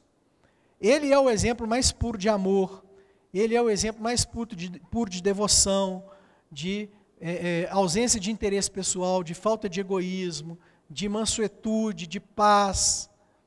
É tudo que o ser humano precisa para dar um salto qualitativo na sua evolução. E é o maior mestre que a humanidade já recebeu nesse sentido. A grande descoberta nossa do Espiritismo é que quando nós voltamos o cabedal de conhecimento dos Espíritos para a Bíblia e, notadamente, o Novo Testamento, os ensinos do Cristo, aquilo faz um sentido muito maior para a gente. Jesus, ele emerge com um significado profundo, como uma pessoa realmente assim, espetacular, como nunca nos foi apresentada. Eu participei de outras denominações cristãs antes de conhecer o Espiritismo, e eu posso dizer assim, que eu tive aquela concepção do Cristo de cera, da imagem, né? E o Espiritismo vem me mostrar um Jesus totalmente diferenciado, com uma moral viva, que faz todo sentido para a nossa atualidade. Pela certeza que o Espiritismo dá do futuro, muda a maneira de ver e influi sobre a moralidade. Se o Espiritismo nos traz essas provas incalculáveis e maravilhosas da vida após a morte, ele tem que influir diretamente na moralidade. Aliás, não é por outro motivo que muita gente foge do Espiritismo. Ou que muita gente fecha os ouvidos, tapa os ouvidos na hora que vai ouvir e vai aprender a lição moral profunda. E que vai ter aquela constatação da verdade. Ou ainda, é por esse motivo que muitas pessoas se desviam do conhecimento espírita de qualidade. Vou dar um exemplo. Os livros do Chico Xavier, série André Luiz, não podem ser desprezados de forma alguma, são fundamentais. Trazem uma moral profunda como pouquíssimos livros espíritas trazem. É impressionante o que a obra de André Luiz trouxe para a gente. Impressionante. Mas aí o que muito espírita prefere? Ficar nos livrinhos água com açúcar. Que a gente chama de livro creme cracker, né? Biscoito água e sal. O pessoal prefere ficar no biscoitinho água e sal do que entrar na profundidade dos livros de André Luiz. As obras de André Luiz vão mostrar as consequências seríssimas dos nossos descaminhos, né? Por exemplo, no livro Missionários da Luz, André Luiz e Alexandre, salvo engano, eles vão avaliar participantes de uma reunião mediúnica. Quem estudou vai lembrar, capítulo 3 do Missionários da Luz. E aí os dois se aproximam e vão avaliar os médiuns queixosos da reunião, que a reunião não estava produzindo o que eles esperavam. E aí o Alexandre chama o André Luiz, vem cá, eu vou te mostrar por que a reunião deles não está evoluindo. Aí vai avaliar cada um. Aí mostra o primeiro, totalmente imerso nos desvios da sexualidade. O mentor mostra a complicação do perispírito desse médium. Estava doente do ponto de vista perispiritual. Aí depois ele se aproxima do outro senhor, que também estava queixando da reunião. E os espíritos estavam sentindo que ele estava exalando um odor característico de álcool. Estava embriagado. Ele fazia o uso contínuo dos alcoólicos, o que atrapalha imensamente a reunião mediúnica. É um veneno para a reunião mediúnica, né? Aí o Alexandre mostra, olha aqui, esse irmão. Aí chega na última irmã, que estava reclamando, e descobre que ela estava também pesada, magneticamente, concedendo pouca sintonia por conta dos excessos da alimentação. Então são livros assim, que a gente lê e fala, não dá para continuar sendo do jeito que eu sou, tem que dar uma mudadinha na minha vida, né? Não precisa ser à custa do chicote não, né, gente? Para a gente ficar se vergastando e querer virar o Francisco de Assis da noite para o dia, não é isso. Mas a gente precisa acessar esses conhecimentos, porque eles trazem uma mudança séria do nosso comportamento. É uma religião realmente que vem para gerar uma alteração exponencial, para catalisar a nossa evolução no planeta. A revelação espírita, ela é coletiva, no sentido de não ser feita ou dada como um privilégio a pessoa alguma. Muitas vezes as pessoas escutam a gente falar isso do Espiritismo, que ele é o agente de transformação do planeta na atualidade, e pensam assim, você está sendo muito arrogante. Só que tem um detalhe, gente, o Espiritismo não é meu, não. Ele não é meu, não é seu. O Espiritismo, as revelações espíritas, elas chegam inclusive por outras religiões. Eles estão revelando as verdades, os espíritos estão se comunicando mediunicamente, eles estão alterando visões, alterando paradigmas, né?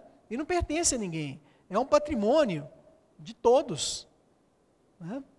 O livro de matemática não tem dono. Aliás, perdão, a matemática não tem dono. O conhecimento não tem dono. O que os seres humanos fazem? E fizeram com esses grandes enviados do passado? Eles fazem uma apropriação, um cercadinho. Então chega um Jesus, um grupo se aproxima e fala assim, agora ele é meu. Aí cercam e falam assim, só nós temos autorização para falar de Jesus na Terra. É uma forma de apropriação do Cristo. Só que você não se apropria de uma ciência. Você não se apropria de um conhecimento superior. Não tem como você tentar se apropriar do conhecimento que o Cristo trouxe, porque não é um conhecimento dogmático, não é um livro autoral, é uma ciência de vida. É uma ciência de como funciona o plano espiritual, como o Cristo diz para Nicodemos, né? Pô, Nicodemos, você não está querendo aceitar a realidade da reencarnação, que eu estou te explicando aqui agora, o que dirá se eu começar a te contar as coisas dos céus, né? Como quem diz assim, se eu começar a falar para você aqui agora, as revelações que chegarão à Terra em profusão lá na época do Espiritismo, você vai pirar, né? São revelações da ciência da vida eterna, da ciência espiritual, da realidade. Não tem dono. O Espiritismo não é nosso. Mas vejam como que isso é importante. O Espiritismo vem através de uma revelação coletiva. Ninguém, por consequência, pode inculcar-se como seu profeta exclusivo. Então o Espiritismo, ele é a religiosidade mais democrática como nunca houve na história da humanidade. Já pararam para pensar nisso? Não tem como um grupo querer se apropriar do Espiritismo. E isso infelizmente está acontecendo no meio espírita, hein? Eu só aceito se o guru espírita tal falar que é assim que funciona. Eu só aceito entender se a federação tal estiver aceitando. Gente, o critério do Espiritismo não é esse, não. Não é apropriação, não é argumento de autoridade, não é isso. É a constatação empírica, o contraponto com os fatos, a criteriologia que ele estabelece, né? Mas então ele vai democratizar o conhecimento religioso. Por isso que ele vem para eliminar a religião. E é por isso que ele é odiado por outras religiões, infelizmente. Por que muitas religiões combatem o Espiritismo? Porque ele mostra que nós não precisamos mais de intermediários, de templos de pedra, né? O conhecimento espiritual ele flui como qualquer outro conhecimento, e a mediunidade hoje é o seu canal. E esse conhecimento ele vem difuso para o mundo inteiro. Então nós vamos entrar em contato com a equipe do Robin Foy lá na Inglaterra e vamos ver que eles estão aprendendo as mesmas coisas que os espíritos ensinaram para o Kardec lá em 1850. Os espíritos estão falando para eles a mesma coisa, vocês vão assistir o documentário em casa. As lições são as mesmas, né? É difuso, é democrático, é o conhecimento espiritual chegando para todo mundo. Espalhada simultaneamente por sobre a Terra, milhões de pessoas, de todas as idades e condições, desde a mais baixa até a mais alta da escala. Revelação, né? Conforme ela vem de acordo com a predição registrada pelo autor do Atos dos Apóstolos. Nos últimos tempos, disse o Senhor, derramarei o meu espírito sobre toda a carne. Os vossos filhos e filhas profetizarão. Os vossos mancebos terão visões e os velhos sonhos. O que o apóstolo Paulo estava prevendo, de acordo com as próprias profecias da comunidade judaica, que no momento dos últimos dias, que é o período que a gente está passando aqui, se a gente estudar o Apocalipse com afinco, a gente vai ver que os últimos dias e o início do chamado Dia do Senhor, ele começa com a vinda do Espiritismo. Está muito caracterizado lá no capítulo 14 do Apocalipse, né? Que traz todos os símbolos da vinda do Espiritismo. E o Apocalipse mostra, revela a renovação que o planeta sofreria depois da vinda do Espiritismo. Na verdade, o Apocalipse pode ser dividido em duas fases, né? Assim, numa maneira mais superficial. O antes da vinda do Espiritismo e o depois da vinda do Espiritismo, né? Ele vai promover uma lavagem na cultura humana através dos fenômenos espíritas. Então nós já estamos nesses últimos dias e a mediunidade contaminando toda a carne. Hoje ela é um veículo, porque é uma nova ciência, e foi disseminada assim, e é assim, é da sua natureza intrínseca, né, permitindo o conhecimento para todos os povos e para todos os quadrantes do globo. Ela não proveio de nenhum culto especial, a fim de servir um dia a todos, de ponto de ligação. Por que vocês acham que o Espiritismo, então, não se utiliza de ritos e de externalidades? Porque isso afastaria, isso impediria o ecumenismo, sob a fraternidade do amor ensinado pelo Cristo. Não é que o Espiritismo proscreva e proíba isso, não. O Chico Xavier, quando ele ia receber as irmãs católicas dentro da casa dele, ele tirava lá a imagem de Nossa Senhora, que estava guardada na gaveta, e colocava lá no cantinho para agradar as irmãs. Né? Ele não ficava fazendo pregação espírita, que às vezes o espírita vira um chato, né? E fica querendo forçar as pessoas a mudar aquilo que é crença dela, e que vai ser ainda por um tempo, a gente não vai mudar assim. Né? Não é que ele proscreve, ele não vai proibir, ele vai falar assim, ó, você não entra aqui no meu centro, você fica proibido de cantar uma música evangélica no meu centro, de fazer uma prece evangélica. Que é isso, gente? Não existe isso no Espiritismo. Né? O que o Espiritismo mostra é que a instituição espírita não deve seguir esse caminho de incorporar cultos e formas, porque isso é ponto de cisânia, isso é ponto de discussão, isso vai gerar falta de fraternidade entre os espíritas. E aí, para a gente concluir, como que funciona o Espiritismo, então? O Espiritismo, em sentido amplo, ele é uma ciência. Ele é uma ciência nova, como ensina o Kardec. É uma ciência ancorada em 3 aspectos. Na ciência em sentido estrito. O Espiritismo usa-se da ciência em sentido estrito. Ele vai se apropriar dos mecanismos da ciência para estudar o fenômeno. E vai incorporar isso dentro do sistema espírita. Ele não incorpora toda a ciência, todas as ciências naturais para dentro dele. Ele não faz isso. Ele faz uma ponte, ele faz uma comunicação, ele usa a ciência para fazer crescer o seu sistema. Dessas conclusões, ele extrai filosofias, com todo rigor, que conduzem a uma religiosidade, a um novo sentido de religação do ser humano com Deus. Tudo isso conforma uma ciência em sentido amplo, ou lato sensu, que é a epistemologia espírita. É o critério, a busca do Espiritismo pela verdade, conformando esse sistema. E o objetivo último do Espiritismo qual é? A moral, a nossa mudança de comportamento. Para a gente terminar, no livro Caminho, Verdade e Vida, na lição Vinda do Reino, Emmanuel vai dizer: a carne é digna e venerável, pois é vaso de purificação, recebendo-nos para o resgate preciso. Entretanto, para os espíritos redimidos significa morte, ou transformação permanente. A matéria, ela é morta para o espírito. No Evangelho, muitas vezes, Jesus se refere aos encarnados como os mortos, porque eles estão mortos, obnubilados e fechados para a realidade espiritual. A realidade material, ela pode nos tamponar mesmo. O homem carnal, em vista das circunstâncias que lhe governam o esforço, pode ver somente o que está morto, ou aquilo que vai morrer. A ciência mundana é muito limitada. Ela vê só aquilo que está ali, na esfera do transitório, o corpo que é o cadáver já adiado, né? O homem encarnado é um cadáver adiado, né? Daqui a pouco ele vira um cadáver, aquela matéria vai embora, mas o espírito persiste, né? A ciência, propriamente dita, ela fica só nesse pontinho. E o reino de Deus? O reino de Deus está vinculado à transformação moral, à construção do reino moral dentro do nosso coração. Emmanuel vai dizer que o reino de Deus, ele é divino e imortal, e ele escapa naturalmente à visão dos humanos. Então os espíritos, eles nos trazem provas patentes do ponto de vista moral. O Kardec, ele vai dizer em várias passagens que o espiritismo vai até mudar alguns pontos da metafísica, da teoria dos valores, Porque se nós pegamos, por exemplo, toda a literatura do Chico ou o livro Céu e Inferno, nós vamos aprender com os erros daqueles que morreram.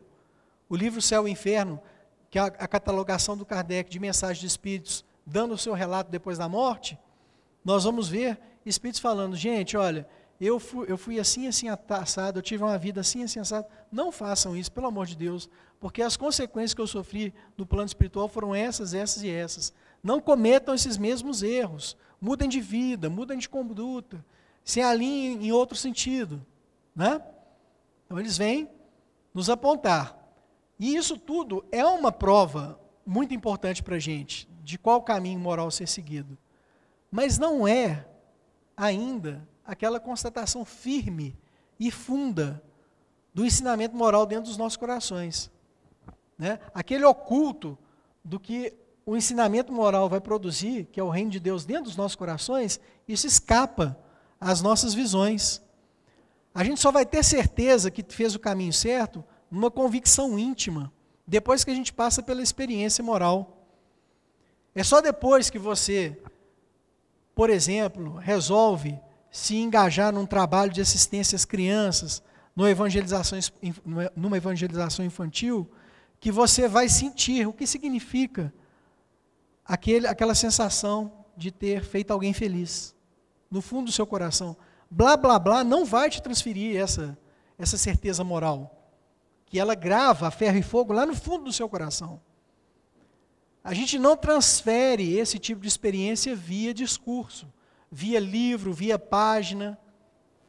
É só através da experiência moral que a gente concretiza essa certeza moral dentro dos nossos corações.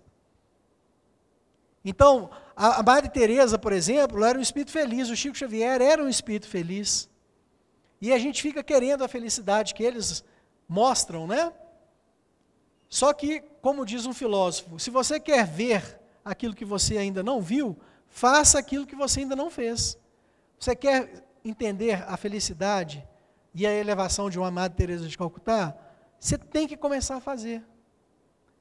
Porque depois que a sua vida começar a se transformar e entrar em sintonia com essa lei moral superior, aí você vai ver os resultados brotando do seu coração e do fundo do seu ser. Mas existe, no início, uma inércia que você tem que vencer. Por exemplo, o hábito da leitura. Ninguém adquire o hábito da leitura assim de uma hora para outra.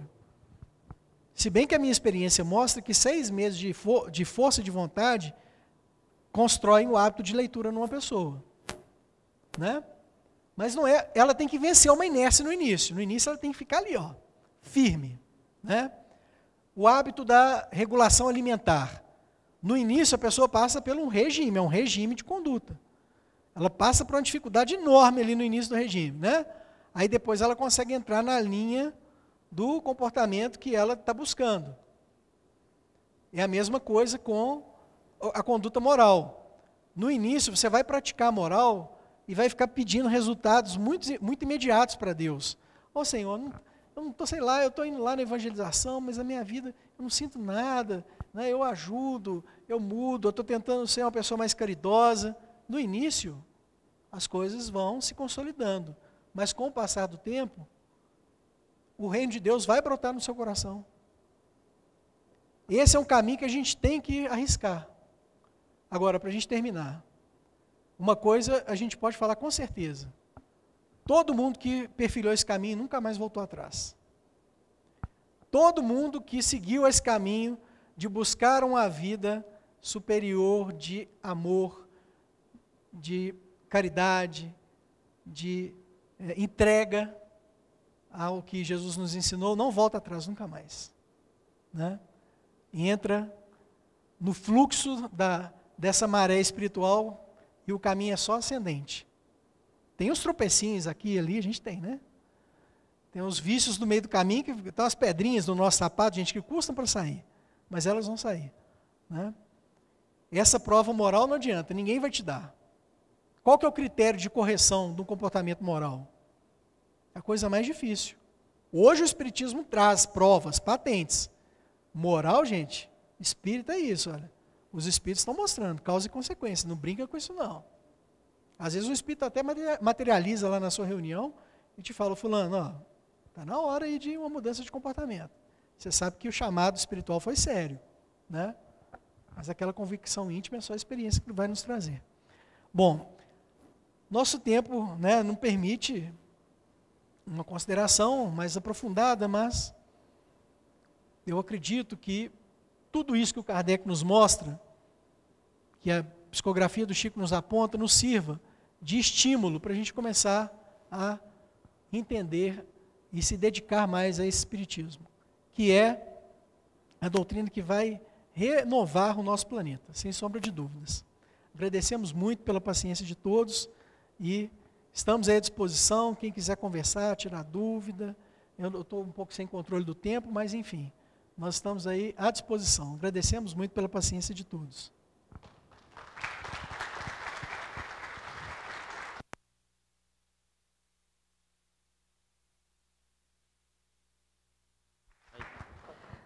Muito obrigada, Marco, por essa aula sobre a nossa doutrina, né? O Marco é autor do livro Apocalipse segundo o Espiritismo, né? Não é pouca coisa não, né, Marco? É um grande estudioso da nossa doutrina. Vem cá, mãe. Gente, então, só para lembrar, amanhã, às 10 horas da manhã, o Bacelli, que vai palestrar o tema do nosso evento, né? Chico Xavier, a maior antena mediúnica da humanidade, às 10 horas da manhã, então, aqui com o Bacelli. Na quarta-feira, dia 10 de abril, a partir das 18 horas, aqui, com o médium Newton Stuck. Ele vai receber cartas psicografadas, vai fazer receber as cartas psicografadas, que eles chamam de cartas consoladoras. E, juntamente com ele, nós vamos ter 2 palestrantes, a Marlene Essado, falando sobre Jesus, e o Emanuel de Conquista, falando sobre Eurípides Barçanufo, né?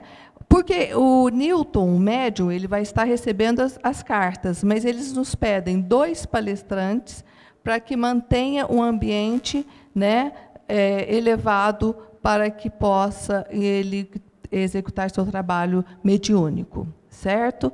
Então, muito obrigada pela presença de vocês.